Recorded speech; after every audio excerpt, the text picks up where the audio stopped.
অপেক্ষাকে আমি আজও ছাড়তে পারিনি। হ্যাঁ, অপেক্ষার কথাই বলছি।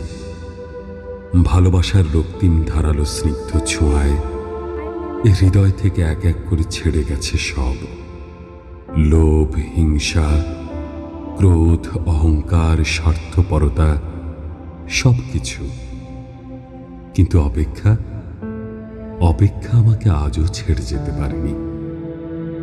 আমি ভালোবাসার জন্য সব কিছু ছেড়েছি, শুধু অপেক্ষা ছাড়া।